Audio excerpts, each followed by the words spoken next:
Bienvenue pour un nouveau cours de bio. Dans cette vidéo, nous allons nous intéresser au diabète sucré, c'est-à-dire les diabètes de type 1 et de type 2. Les diabètes sucrés sont caractérisés par une hyperglycémie à jeun. Une mesure du taux de glucose dans le sang après un minimum de 8 heures sans apport alimentaire révèle un résultat anormalement élevé, supérieur à 1,26 g par litre, la valeur normale étant de 1 g par litre. Des analyses d'urine montrent quant à elles la présence de glucose dans l'urine, ou glycosurie. Normalement, le rein réabsorbe tout le glucose. Chez un sujet sain, il n'y a donc pas de glucose dans l'urine. Mais chez le patient diabétique, le rein ne parvient plus à réabsorber tout le glucose du sang, puisque celui-ci est en excès. La glycosurie est justement à l'origine de l'appellation diabète sucré, car historiquement, les médecins goûtaient l'urine de leurs patients. La présence de glucose lui donnait alors un goût sucré. La glycosurie s'accompagne d'une augmentation du volume d'urine émis, ou polyurie, car le glucose excrété entraîne de l'eau avec lui. L'organisme perdant davantage d'eau, il lui faut compenser ses pertes hydriques par une consommation accrue d'eau, ou polydipsie. Ces deux derniers signes sont d'ailleurs à l'origine du terme diabète. En grec, diabaino signifie « passer au travers ». Et dans l'Antiquité, les médecins avaient déjà remarqué que l'eau semblait traverser les patients atteints de ces pathologies. Ils urinaient presque immédiatement après avoir bu. D'autres signes permettent quant à eux de distinguer les diabètes de type 1 et 2. Le diabète de type 1 apparaît brutalement chez des sujets jeunes, enfants ou jeunes adultes, tandis que le diabète de type 2 survient progressivement chez des sujets adultes dont l'interrogatoire révèle souvent une mauvaise hygiène de vie. Ils sont en surpoids, sédentaires, souvent fumeurs. Le diabète de type 1 est également appelé diabète maigre, car les individus qui en souffrent subissent un amaigrissement, malgré le fait qu'ils mangent beaucoup plus que d'habitude. C'est ce que l'on appelle la polyphagie, dont la cause est une dette énergétique, ce qui la différencie de la boulimie, qui, elle, est causée par des facteurs psychologiques. Cet amaigrissement inexpliqué est souvent accompagné d'une grande fatigue, ou asthénie. Au contraire, le diabète de type 2 est souvent qualifié de diabète gras, car les patients, presque toujours en surpoids, présentent une hypertriglycéridémie, c'est-à-dire un taux anormalement élevé de cette catégorie de lipides dans le sang, ainsi que l'hypertension artérielle. Ajoutons enfin que le diabète de type 1 est caractérisé par la présence de corps cétoniques dans le sang, ou cétose, et dans l'urine, ou cétonurie. Les corps cétoniques proviennent de la dégradation des lipides, lorsque ceux-ci sont utilisés comme substrat énergétique par les cellules. Chez les diabétiques, le glucose reste dans le sang, puisqu'il ne rentre plus dans les cellules. Celles-ci doivent donc puiser leur énergie ailleurs, dans les lipides, ce qui génère une grande quantité de corps cétoniques.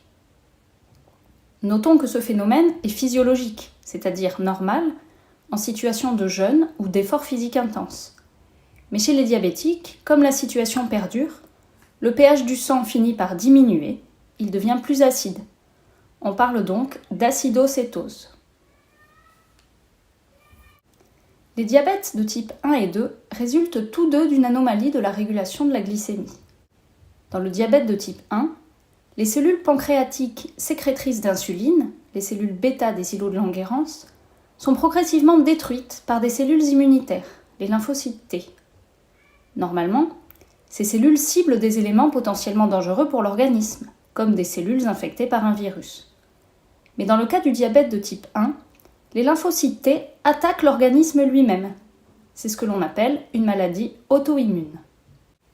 Comme les cellules sécrétrices d'insuline sont détruites, l'hormone hypoglycémiante n'est plus produite et le patient présente une hyperglycémie chronique. Pour le diabète de type 2, la situation est différente, au moins au début de la pathologie. Les cellules bêta ne sont pas touchées. Elles sécrètent toujours de l'insuline, mais celle-ci n'agit plus sur ses cibles, les cellules du foie, les cellules musculaires striées squelettiques et les adipocytes. Ce phénomène est qualifié d'insensibilité à l'insuline ou encore d'insulinorésistance. Son installation est progressive, elle se déroule sur plusieurs années. Les signes observés sont à ce stade les mêmes que ceux du diabète de type 1, c'est-à-dire hyperglycémie à jeun, glycosurie, polyurie et polydipsie. Mais lorsque l'insulinorésistance apparaît, les cellules bêta réagissent d'abord en augmentant leur sécrétion d'insuline. C'est la phase d'hyperinsulinémie. Le sang contient un taux anormalement élevé d'insuline. Cela finit par épuiser les cellules bêta qui cessent progressivement de fonctionner. C'est la phase d'insulinodéficience qui conduit à l'hyperglycémie, comme dans le diabète de type 1. Mais il faut bien comprendre que les causes de cette hyperglycémie sont différentes. Envisageons à présent les complications des diabètes. L'hyperglycémie commune à ces pathologies conduit tout d'abord à la formation de produits métaboliques toxiques. Par exemple, le glucose se lie aux protéines sanguines, c'est le phénomène de glycation. La détermination du taux d'hémoglobine glyquée dans le sang est d'ailleurs un outil de dépistage du diabète ou de suivi de l'efficacité d'un traitement. L'hyperglycémie chronique perturbe également le fonctionnement des cellules endothéliales, les cellules qui constituent la couche la plus interne de la paroi des vaisseaux sanguins. Tout ceci endommage les vaisseaux. Des lésions vasculaires apparaissent et sont à l'origine d'angiopathie, littéralement maladie des vaisseaux sanguins. Lorsque ces lésions touchent de petits vaisseaux, on parle de microangiopathie, et lorsqu'il s'agit de gros vaisseaux, de macroangiopathie. Dans les deux cas, les dommages sont dus à une ischémie, c'est-à-dire à une réduction de la perfusion des organes ou des structures du fait des lésions vasculaires. Les microangiopathies sont principalement les rétinopathies, ou atteintes des capillaires de la rétine, qui peuvent conduire à la cécité, et les néphropathies, ou atteintes des capillaires du rein, qui aboutissent à l'insuffisance rénale.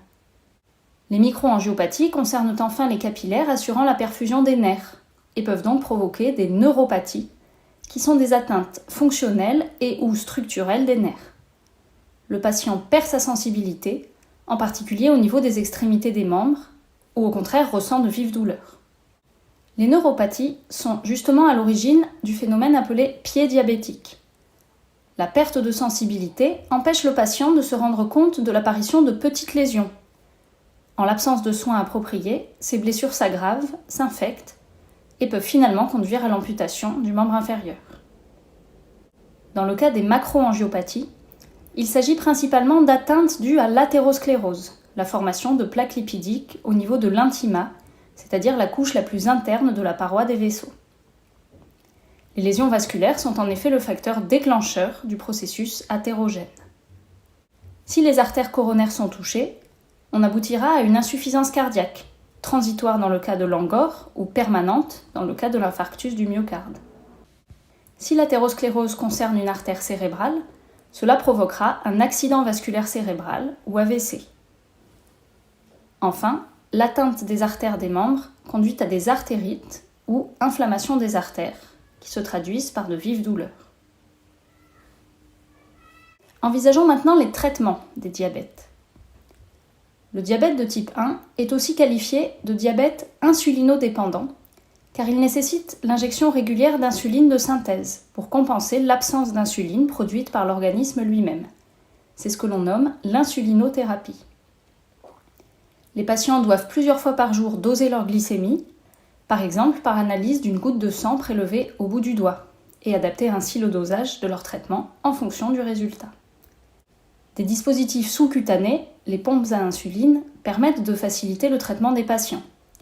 Mais le diabète de type 1 reste une maladie nécessitant d'importants aménagements dans la vie quotidienne. Le diabète de type 2, ou diabète non insulinodépendant, ne peut bien sûr pas être traité de la même façon, puisqu'il ne s'agit pas ici d'un manque d'insuline. Même si l'on injectait cette hormone aux patients, elle n'aurait aucun effet à cause de l'insulinorésistance.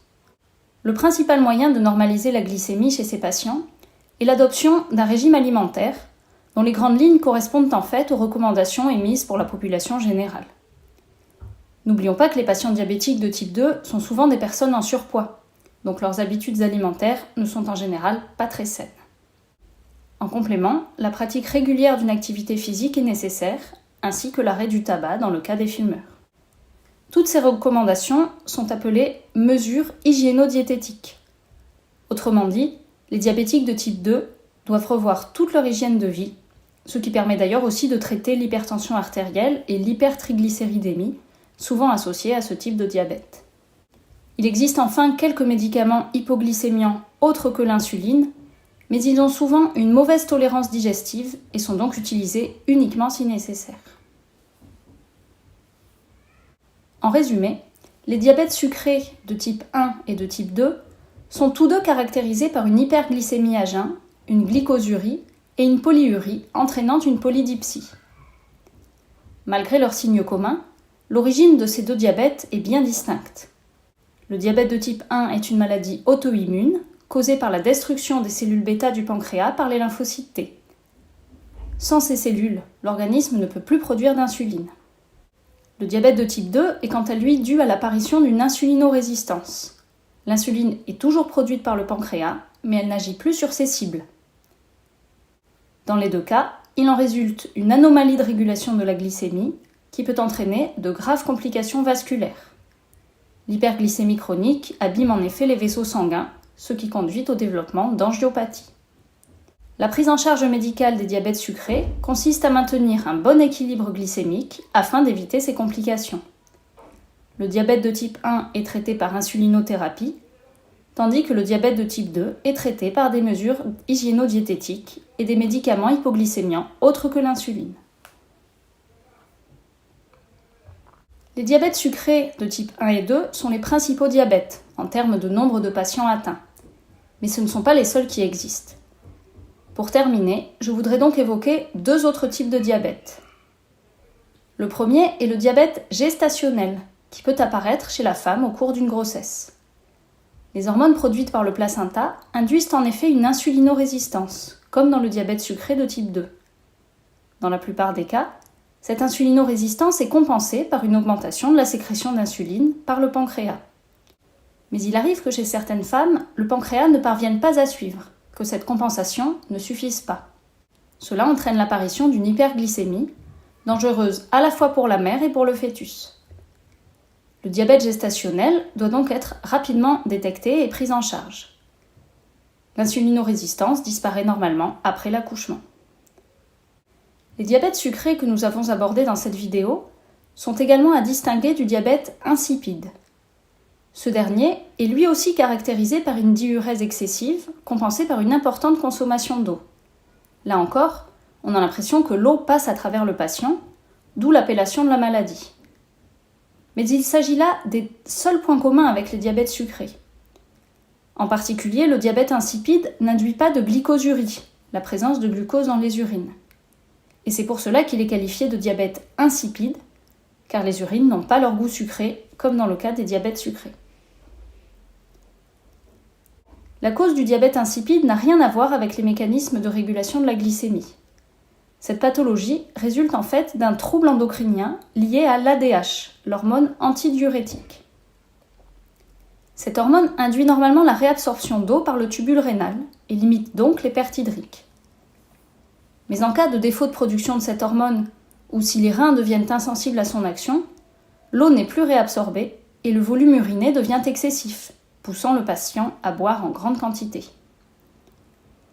Sachez qu'il existe encore d'autres types de diabète, comme le diabète maudit, mais ils ne seront pas abordés dans cette vidéo.